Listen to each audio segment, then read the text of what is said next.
तो hello guys, तो कैसे हैं आप लोग। उम्मीद है कि आप सभी लोग ठीक ही होंगे। तो अगर आप लोगों ने इस सीरीज़ के पहले और दूसरे पार्ट को नहीं देखा है तो उसका लिंक आपको डिस्क्रिप्शन में मिल जाएगा। आप वहां पर जाकर देख सकते हैं। और अगर आप लोगों ने अभी तक वीडियो को लाइक नहीं किया है तो प्लीज़ वीडियो को लाइक ज़रूर कीजिए और चैनल को सब्सक्राइब जरूर कीजिए। तो ज़्यादा टाइम ना वेस्ट करते हुए चलिए वीडियो को शुरू करते हैं। तो पार्ट 3 की शुरुआत में हम देखते हैं कि कंट्री पर वेव आने वाली होती है, लेकिन इस बार उस वेव का सेंटर एक ओशन के बीच में होता है। इसलिए क्वीन सभी हीरोज और अपने सोल्जर्स के साथ उस जगह पर पहुंचती है।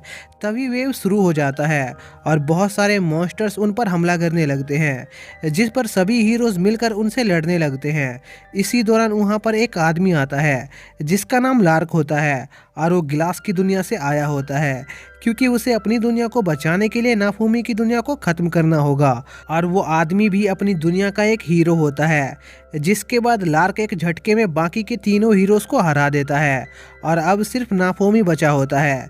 जिसके बाद वो नाफूमी से लड़ना शुरू करता है, लेकिन नाफूमी लार्क के सभी हमलों को बहुत ही आसानी से रोक रहा होता है और वो अपने स्नेक शील्ड की मदद से लार्क को घायल कर देता है। और नाफूमी के बाकी साथी भी लार्क और उसकी साथी को कड़ी टक्कर दे रहे होते हैं। तभी वहाँ पर गिलास आ जाती है और गिलास को वहाँ देखकर नाफूमी थोड़ा घबरा जाता है।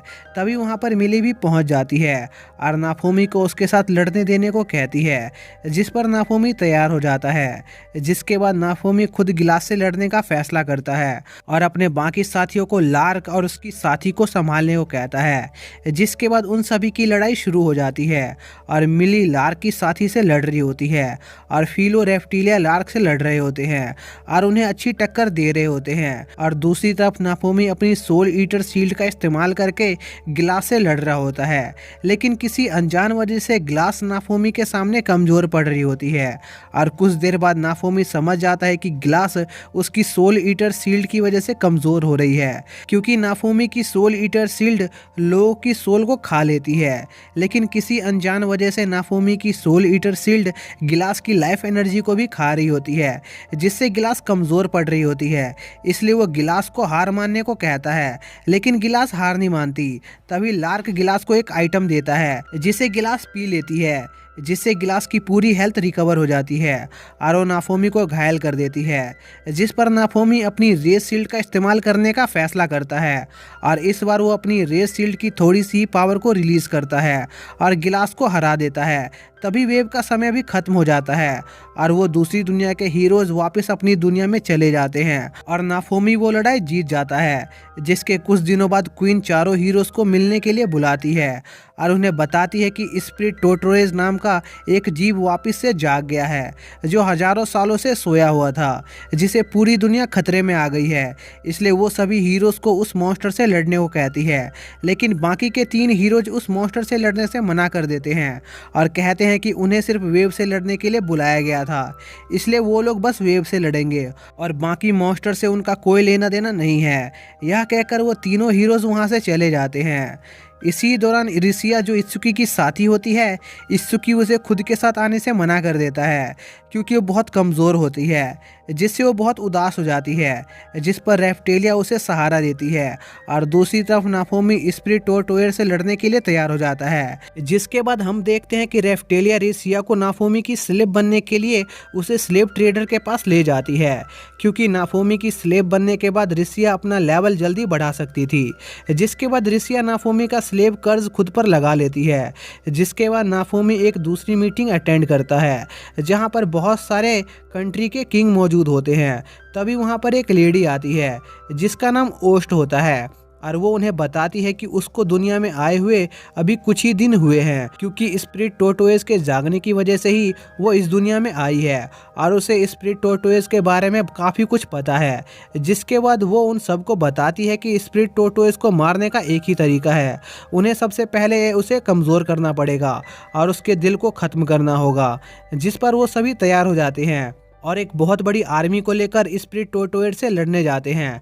और स्पिरिट टोरटोइड बहुत बड़ा होता है और साथ ही बहुत खतरनाक भी होता है और वो बहुत सारे सोल्जर को जान से मार देता है। तभी नाफोमी अपने दोस्तों के साथ मिलकर स्पिरिट टोरटोइड के सर के पास पहुंच जाता है और अपने साथियों के साथ मिलकर उसके सर पर हमला करने लग जाता है, जिससे स्पिरिट टोरटोइड का सर उसकी बॉडी से अलग हो जाता है। लेकिन वो दोबारा अपने सर को रीजनरेट कर सकता था और पूरी तरीके से ठीक हो सकता था। और उसके ठीक होने से पहले ही नाफोमी को स्पिरिट टोरटोइड के दिल को डिस्ट्रॉय करना होगा, जिसके लिए वो सभी उस स्पिरिट टोरटोइड की बॉडी के अंदर जाने लगते हैं। तभी उन्हें कुछ आदमी मिलते हैं जिस पर नाफोमी को उन पर शक होता है और वो उन लोगों पर हमला कर देते हैं। और वो लोग कोई और नहीं बल्कि लार्क और उसके साथी होते हैं, जिस पर नाफोमी उनसे लड़ने को तैयार हो जाता है। लेकिन लार्क उसे शांत रहने को कहता है क्योंकि वो यहाँ पर उससे लड़ने नहीं आया था। और लार्क नाफोमी को बताता है कि उसकी दुनिया के एक आदमी ने नाफोमी की दुनिया के स्पिरिट टोरटोइड को जिंदा किया है और वो स्पिरिट टोरटोइड की पावर को हासिल करके उसकी और नाफोमी की दुनिया को डिस्ट्रॉय करना चाहता है। इसलिए उन्हें मिलकर उस आदमी को रोकना होगा, जिस पर नाफोमी तैयार हो जाता है। लेकिन वो लोग अलग अलग जाने का फैसला करते हैं और स्पिरिट टोरटोइड के हार्ट के लिए निकल जाते हैं, जिसके बाद नाफोमी और उसके साथी बड़ी आसानी से स्पिरिट टोरटोइड के हार्ट तक पहुंच जाते हैं, क्योंकि ओस्ट स्पिरिट टोरटोइड से जुड़ी हुई थी और उसे पता था कि हार्ट कहाँ पर मौजूद है। लेकिन वहाँ पर एक आदमी होता है जिसका नाम कियो होता है और वो वही आदमी होता है जिसके बारे में लार्क ने बताया था और वो स्पिरिट टोरटोइड की सोल पावर को चुराना चाहता था। तभी स्पिरिट टोरटोइड जाग जाता है और बाहर मौजूद सभी लोगों पर हमला करने लगता है। लेकिन तभी वहाँ पर फिटोरिया आ जाती है जो स्पिरिट टोरटोइड को रोकने लग जाती है।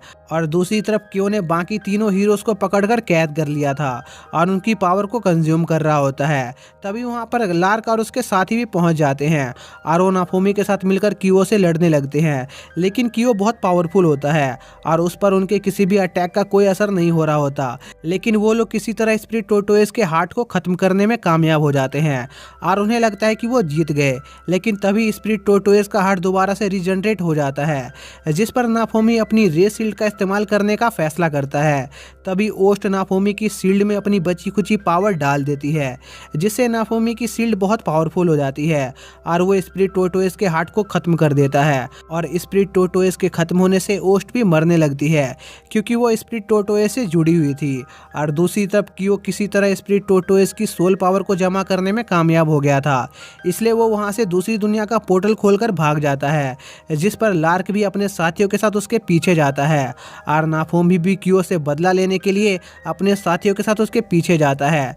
जिसके बाद नाफोमी की आंख एक जेल में खुलती है जहां पर रेफ्टेलिया काफ़ी छोटी हो गई होती है, लेकिन फीलो उनके साथ नहीं होती। तभी उन्हें बाहर जाने का एक रास्ता दिखाई देता है और वो उस रास्ते से बाहर जाते हैं, लेकिन वो लोग एक अलग ही जगह पहुंच जाते हैं। तभी उन पर एक मॉन्स्टर हमला कर देता है, लेकिन वो लोग उस मॉन्स्टर को हरा नहीं पा रहे होते, क्योंकि उनकी पावर इस दुनिया में आने से कम हो गई थी। तभी वहाँ पर एक लड़की आती है जो उस मॉन्स्टर को ख़त्म कर देती है और उसका नाम किजुना होता है। जिसके बाद वो नाफोमी को अपने बेस पर ले जाती है और उसे बताती है कि वो लोग एक ऐसे डायमेंशन में हैं जहाँ से बाहर जाने का कोई रास्ता नहीं है और किजुना भी एक हीरो है जिसे इस दुनिया के लोगों ने बुलाया था। लेकिन जब वो अपनी कंट्री छोड़कर दूसरी कंट्री गई थी तब उसकी दूसरी कंट्री के लोगों से लड़ाई हो गई और उन लोगों ने उसे इस डायमेंशन में कैद कर दिया। जिसके बाद उसने इस डायमेंशन से बाहर निकलने की बहुत कोशिश की, लेकिन उसे कोई रास्ता नहीं मिला। लेकिन एक दिन उसे इस डायमेंशन में एक क्रैक मिला जिससे वो इस दुनिया से बाहर जा सकती थी, लेकिन वो उस क्रैक में एंटर नहीं कर पाई, क्योंकि उस क्रैक में इंसानों को छोड़कर हर चीज़ एंटर कर सकती थी।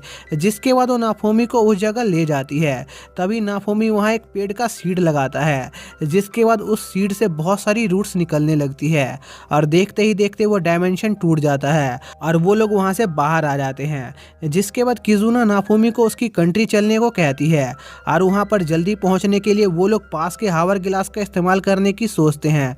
जिसके बाद वो लोग उस कंट्री के हावर गिलास के पास पहुंच जाते हैं, लेकिन तभी वहां पर कियो का एक साथी अपने कुछ लोगों के साथ आ जाता है जो उन्हें पकड़ने आया था। तभी किजुना हावर गिलास के पास पहुंच जाती है और नाफोमी और उसके साथियों को भी उस हावर गिलास के करीब आने को कहती है, जिस पर नाफोमी और उसके साथी उन लोगों से लड़ते हुए हावर गिलास के पास पहुंच जाते हैं और उनके पहुंचते ही किजुना हावर गिलास के मैजिक को एक्टिवेट कर देती है। लेकिन तभी किसी वजह से रेप्टेलिया के ऊपर से हावर गिलास का मैजिक हट जाता है जिस पर नाफोमी किजुना से हावर गिलास को बंद करने को कहता है, लेकिन वो ऐसा नहीं कर सकती थी क्योंकि हावर गिलास के एक बार स्टार्ट हो जाने के बाद उसे बंद नहीं किया जा सकता था और उन्हें रेफ्टेलिया को अकेला उन लोगों के बीच छोड़कर जाना पड़ता है।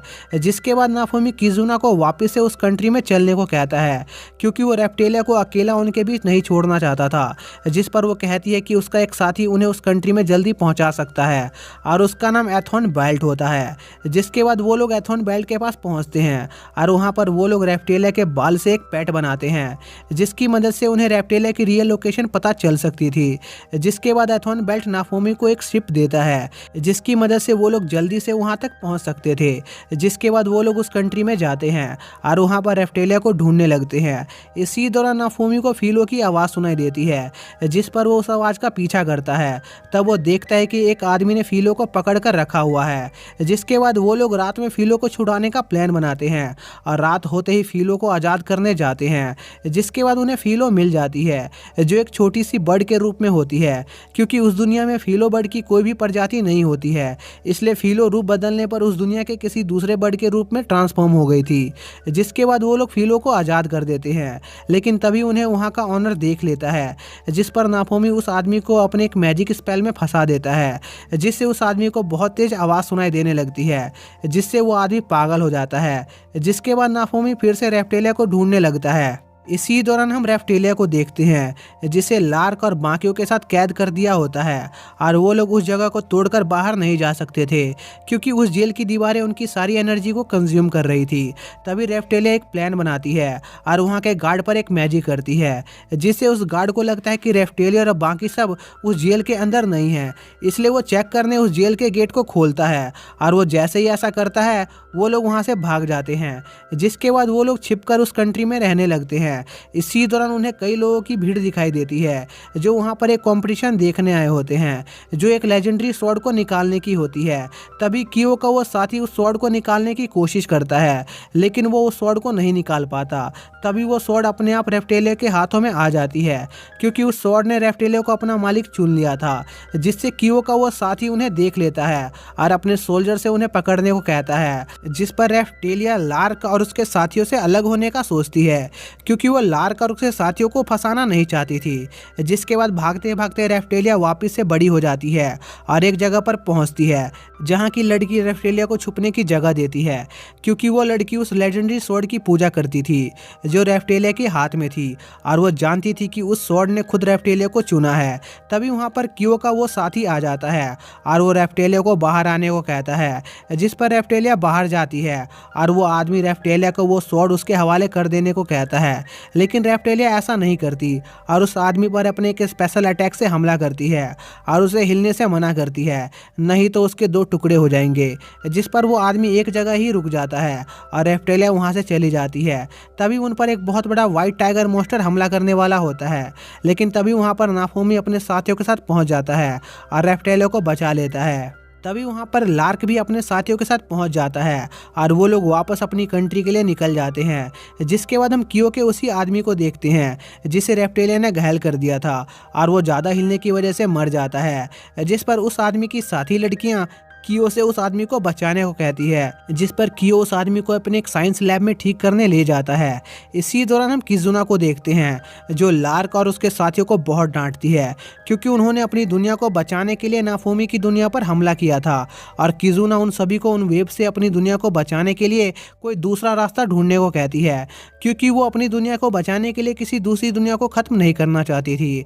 जिस पर वो सभी मान जाते हैं। तभी उन सभी का सामना कियो के एक साथी लड़की से होता है जो नाफोमी और उसके दोस्तों को मारने के लिए उन पर हमला कर देती है, लेकिन वो लोग उस लड़की को बहुत ही आसानी से हरा देते हैं और उस लड़की से पूछते हैं कि आखिर वो कियो जैसे घटिया आदमी का साथ क्यों दे रही है। जिस पर वो लड़की कहती है कि कियो कोई बुरा इंसान नहीं है और वो भी उन लोगों की तरह उन वेब को हमेशा के लिए खत्म करना चाहता है।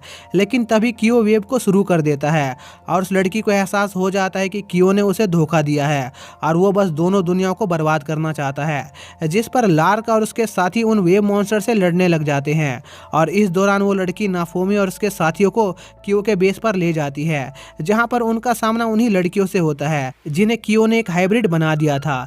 लेकिन नाफोमी और उसके साथी बहुत ही आसानी से उन्हें हरा देते हैं।